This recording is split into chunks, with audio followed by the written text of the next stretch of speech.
Alright, so now that we've hit 1,000 subscribers, I wanted to do kind of a little bit of a channel update. Finally, I'll just mention what my new grail watch is, or would be something like the Hamilton Jazzmaster GMT Traveler 2, which is the full name, kind of a longer one. I stumbled across it on JomaShop of all places.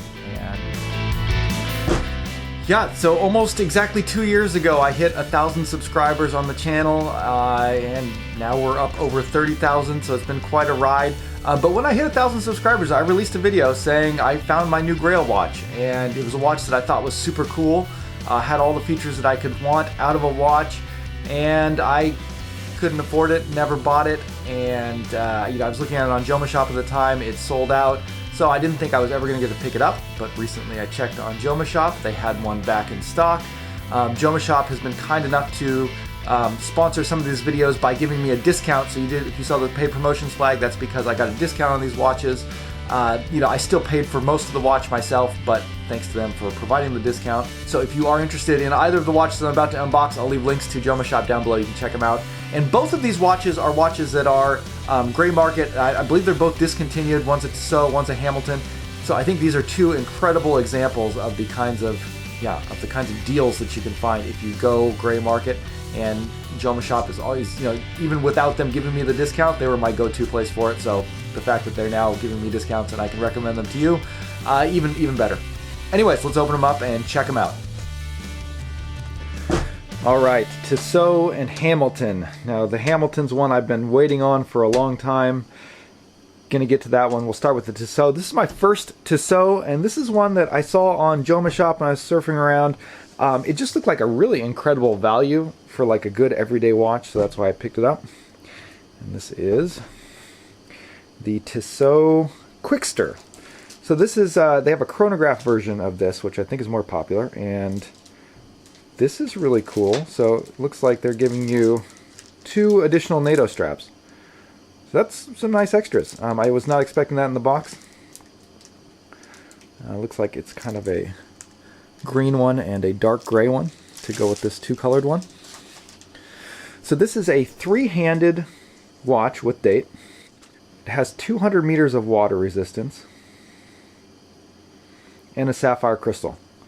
And this one I think runs for around $140. So Swiss-made watch, 100 meters of water resistance, sapphire crystal. Yeah, that's a pretty great deal, I think. Let's go ahead and get the dimensions out of the way as well. So you're getting right on 40 millimeters across. Looks like 47 millimeters lug to lug. About 9 millimeters thick, so nice and slim, great for a quartz watch. And then let's check the lug size. And this is something I'm kind of curious about. Okay, yeah, 19 millimeter lugs.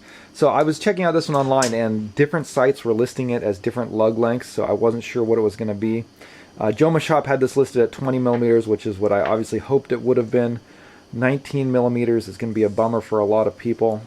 I have some 19 millimeter straps already, so when I do the full review, I might be able to swap those over. But that does make it, kind of extra nice that they give you 2 other NATO straps that are going to be 19 millimeter NATO straps.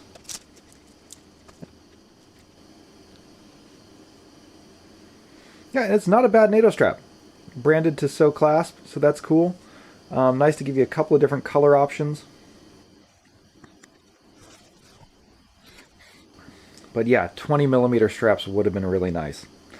Okay, so what do we got here? This is obviously a quartz watch, so it's got a Swiss quartz inside of it. Looks to be, doing a tolerable job of hitting the markers for the second hand, which is always cool to see. 6 o'clock date, which I love. Really nice, clean hands. Pretty simple. TIssot often does the kind of T for the counterbalance on the second hand, so that's kind of a cool touch.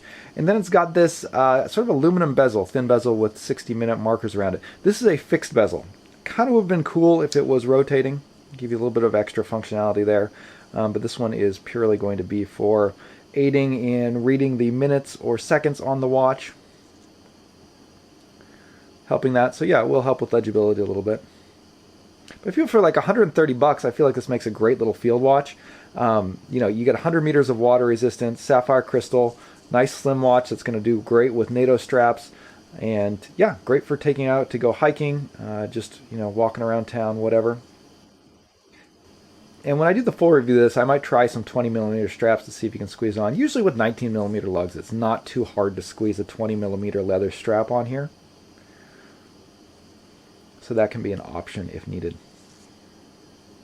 Looks like you're getting a textured dial as well, which is kind of cool. Adds a little bit of extra visual interest. Nice finishing. Some vertical brushing along the side of the case. And yeah, loom hands, I believe, and then I think there are also little tiny loom pips going around the very edge there. So you see those tiny little boxes around the outside. I think those are actually small loom pips. So at the end, we'll charge this watch and the other one up. We'll see what the loom looks like on them real quick as well. Yeah, but overall, I think this is going to be a fun little watch. I think, again, this is just a great pickup for an everyday watch or something kind of like a field watch, something that's going to give you a lot of durability and wearability. You don't have to worry about getting this one wet at all. So perfectly fine if you're going to go swimming in it, showering in it, whatever. Also, really scratch-proof with that sapphire crystal. Nice, clean design. Good size, too, 40mm. So I think it's going to be very wearable.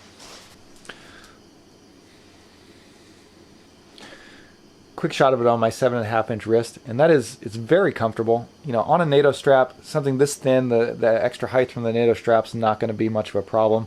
This is a great watch to wear with a NATO strap. Nice size, nice and compact. So, yeah, cool little watch. And I think this is, you know, one of the cool things about going gray market is, you know, this watch I'm sure was much more expensive when it was released. I believe it's discontinued. I only found the chronograph versions on TIssot's website. So it seems like the idea of a three-hand version of it didn't last, and so now these three-hand versions are hitting the gray market, and they are just a really incredible value if you're looking for a good, solid, everyday watch. Okay, let's move over to the Hamilton. All right, this is the one that we've all been waiting for, one that I've definitely been waiting for. So I'm pretty excited about this. You know, this is one that I called my Grail watch about 1.5 years ago. Maybe it was 2 years ago now. And I wasn't sure if I was going to be able to get it. This one comes in and out of stock. It's another one of these watches that was discontinued, and so Joma shops sometimes have it, sometimes they don't. But here it is. Okay, and that is a really gorgeous looking watch. So this is part of Hamilton's Jazzmaster line. So you can see the dial and the handset looks very much like the Jazzmasters. This one is called the GMT Traveler 2. So this is meant to be a travel watch. It's a little bit bigger than your standard Jazzmaster. It has a GMT and dual crown, so I believe this, see this one here? Looks like this is screw down crown, okay. So yeah, you got an inner rotating timing bezel here. So you can use this to keep track of things. So it's got a timer on it, which is very unusual for a travel watch, especially and for a GMT. Normally GMT is going to have a GMT scale. But this one doesn't. This one has the GMT is going fixed on the outer ring there, so you can see the 24-hour markings there. And then that small little blue-tipped arrow for the GMT hand. I'm guessing this is the crown for the watch.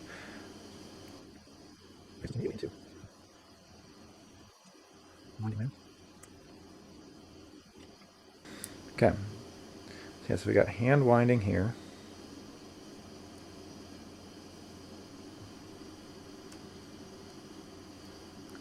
And then looks like the GMT hand jumps by the hour. And then this way is going to adjust the date.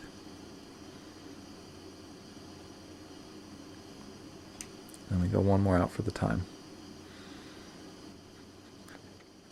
So what is it that I really liked about this watch, and why did I really set it up as kind of my Grail watch? There's a couple of complications I use a lot that I'm always looking for in a watch, and I've had a hard time finding a mechanical watch that has all of them. Those complications are, one, an ability to check a second time zone. So this is a GMT. This allows me to check what time it is back home in California, where a lot of my friends and family live. Really handy for keeping in touch with them. It has a date. I use a date on my watches all the time, so I love having a date. I need it. And then it has a timing feature as well. So being able to have a timer, being able to just use this little bezel as a timer is really useful for me, and you know, a lot of times I actually prefer having a bezel instead of a chronograph. I find this is just quicker and easier and less of a hassle to use. I'm usually tracking things down to the minute, not down to the second, so this works perfect for that. This has 200 meters of water resistance, so this is something that I don't have to worry about getting wet at all. I would have been fine with 100 meters, but 200 meters is great. It has a sapphire crystal, so it's going to be really scratch proof. Has an ETA Swiss automatic based movement inside of it. So this is my first automatic Swiss GMT. And we'll get to a loom shot in a second, but I believe, and this is something that I've really been curious about, I haven't been able to find good loom shots of this online. I'm pretty sure that the hands are loomed. I think that those are little loom stripes in the middle of the markers as well. So I think you are getting a fully loomed set of indices and markers, or indices and hands, to give you after dark visibility. So basically everything I could hope for in a watch, all the complications that I use, and I really like the style of this too. I feel like it's a nice, elegant look. It's something that could be dressed up, that you could use it as a dress watch, yet at the same time it's, you know, it's a good everyday wear, solid, not fragile at all. I mean, the specs wise, it's comparable to a lot of dive watches out there. Dual screw down crowns. I didn't know the crowns were screw down, but that's really cool. Okay, let's get the dimensions out of the way. It is a little bit on the larger side. They had this listed at 42. And yeah, this looks like it's actually a hair over 42. Maybe a little bit of a bulge there on that side. Lug to lug. Okay, lug to lug is kind of long at about 51 millimeters, and Hamilton is kind of known for having long lugs on their watches. Be curious to see how that wears on wrist, which I'll put on in just a second. Okay, and then you're getting 22 millimeter lug openings, which I think is great. There's a lot of great strap options for that. Thickness is about 11.5. So it would have been nice to get a little bit thinner, but you know, I think for a watch with a GMT and 200 meters of water resistance, 11.5 meters is not bad at all.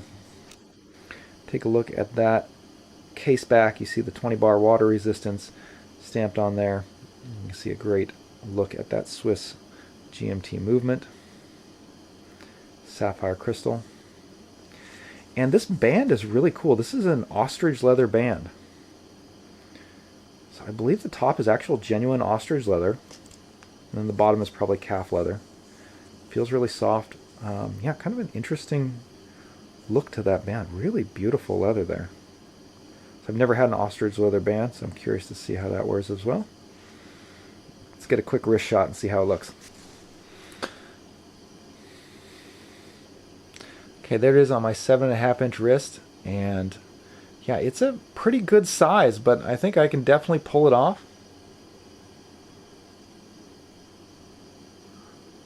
Really beautiful watch. So definitely gonna look forward to testing this out a little bit, and yeah, figure out if this one sticks with me more than the last Hamilton that I got. But this one Joma Shop had listed for I think $750. It may have gone out of stock after I bought this one. Again, it's one that kind of comes and goes. It's a little bit hard to track down, but I'll leave links to it on Joma Shop's page so you guys can check it out. All right, let's go ahead and turn off the lights and check out the loom on these two watches. Okay, so here is loom shots of both of them. Hamilton over here on the right, Tissot on the left. And you can see that the Tissot does have little tiny loom pips. Tissot has kind of a bluish glow, kind of cool. And yeah, those loom pips, it looks like the camera is already losing them. However, I can still see them here to my eye. They're super tiny, but actually they're hanging on pretty good as far as brightness goes. You know, sometimes you can tell, you know, those little loom pips, they're only going to last for 30 seconds or so. These, yeah, these are still pretty strong. I don't know if this is BGW9 or what. And the Hamilton, yeah, you're getting a green glow and definitely getting loom on the markers. That's interesting. Like in regular lighting, it's really hard to tell that the Hamilton is loomed on the markers. They look like just regular polished markers there, but they actually have some loom down the middle of them. So you are getting some after dark performance. It's not great loom, but you know, neither of these are dive watches. The loom is kind of a bonus on them, and I'm very happy to see that, yeah, it looks like it does have some lume that would be usable. I'll have to do some full lume testing when I do a more full review of these watches. Okay, but that's going to wrap up the unboxing of these watches. I will be doing full reviews of both of these, so stay tuned for that. Subscribe if you have not already so that you can see those reviews when they do drop. And I'll be testing these and kind of give you guys a little bit of a insight into whether I think they're worth it when we do the full review. All right, that's going to wrap it up for today. Thanks for watching, and we'll see you later. Bye.